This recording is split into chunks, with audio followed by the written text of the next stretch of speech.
If fundraising feels harder every single year, it's not because you're bad at it. It's because the rules have changed and nobody told you. And if you keep using advice from even 3 years ago, you're going to keep working harder and raising less. Because here's the real danger: most small nonprofit leaders are still fundraising like it's 2019.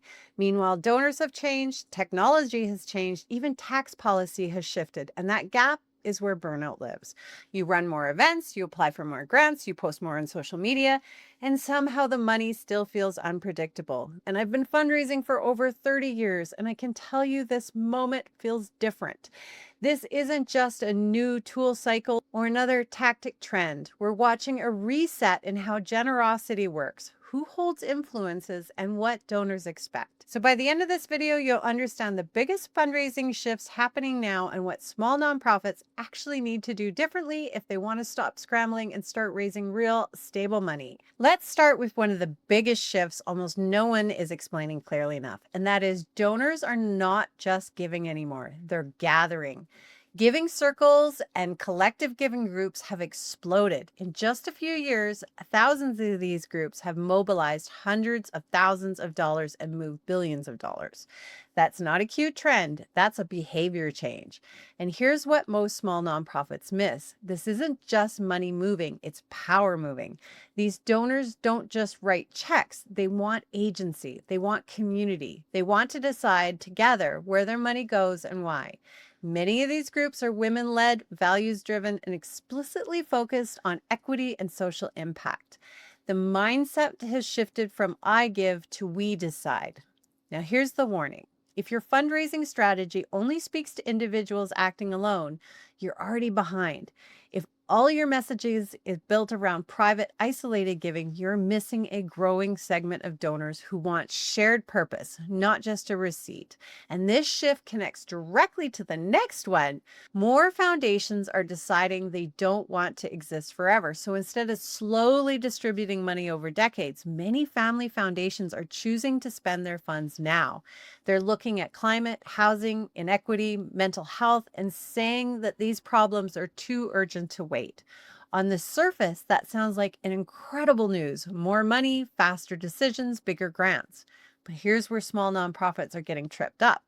Fast money doesn't fix unclear strategy, it exposes it. When foundations are spending down, they're not looking for value missions or general goodwill. They want clarity. They want measurable outcomes. They want confidence that you can absorb and use funding well.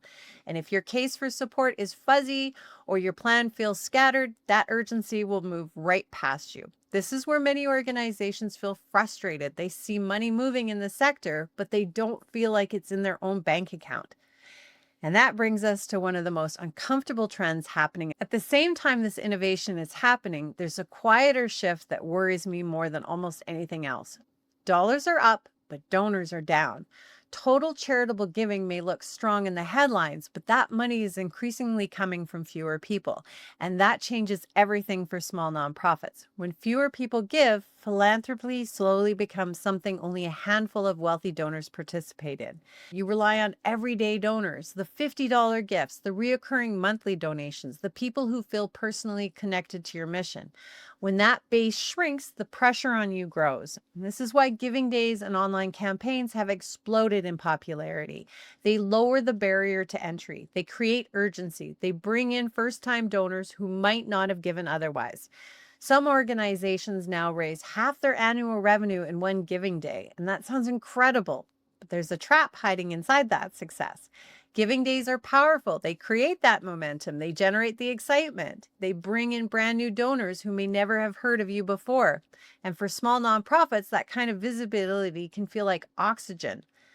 But here's the mistake: giving days are incredible for acquisition, but they're terrible if you stop there. If you don't have a follow-up plan, a welcome sequence, and a reason for those donors to stay connected, they're just one-time gifts that disappear. You end up working incredibly hard for a spike in revenue that never turns into stability. And this is where most nonprofits lose that momentum. They celebrate the day, they thank their donors, and then they move on to the next urgent thing. But donors don't stay because of a single transaction. They stay because of a relationship. That brings us to the next shift, which most people completely misunderstand. So let's talk about next generation donors, because this is where things get interesting. Millennials and Gen Z do not give the same way older generations did. They care less about institutions and more about issues. They expect transparency. They want to see impact quickly. And if something feels performative or misaligned, they will walk away without hesitation. They can feel intimidating, but here's the twist most nonprofits miss. Gen Z is actually more responsive to direct mail than many older donors. Why? Because in a world flooded in digital noise, physical mail feels intentional. It feels thoughtful. It stands out. The lesson here is not go digital only. It's not go back to old school fundraising. It's this: be intentional everywhere. Donors are not choosing channels based on age alone. They're choosing based on experience. If your communication feels personal, relevant, and human, it works. If it feels automated and generic, it doesn't. And that leads directly into a tool that is quietly changing fundraising behind the scenes. Let's talk about AI, artificial intelligence. Small teams are using AI to finally communicate like large organizations without hiring more staff. So they're using it to spot donor drop-offs before it happens, to personalize messages at scale, to tighten up impact stories so they resonate instead of ramble. And used well, AI reduces guesswork. But here's a warning. And I need you to hear this one clearly, because I have seen good nonprofits fail miserably because they let AI give them fundraising strategy. They asked it what campaigns to run. They asked it how much to ask for. They asked what donors care about. And AI gave them generic advice that sounded smart, but it wasn't rooted in their mission, their donor base, or their actual capacity. They followed it and they wasted months. AI can generate words. It cannot replace judgment or good strategy. It does not know your community. It doesn't know your board. It doesn't know your local donor culture. It also doesn't know what you can realistically execute. So when you let AI replace strategy instead of support it, it gets confusing fast. And that's why the hardest shift of all is not technology, it's capacity. And this is the shift nobody likes talking about. Nonprofit leaders are exhausted. Staff positions go unfilled, budgets are tight. Many nonprofit workers can't afford basic necessities while holding entire communities together. Volunteerism is changing too. Fewer long-term volunteers, more short-term, flexible help. The willingness is still there, but the structure to support is often isn't. I see this every single day. The problem is not that nonprofit leaders are failing, it's that the systems are asking too much of them without enough clarity. And here's the danger. When you're overwhelmed, every new trend feels urgent, every new tool feels necessary, every new idea feels like the thing that might finally fix it. So you try everything, new campaigns, new software, new grant strategies, new social media pushes, everything feels urgent, nothing feels stable. Let me give you a real example. So I worked with a small nonprofit that was running events, testing new tools, applying for grants, and launching social media campaigns all at once.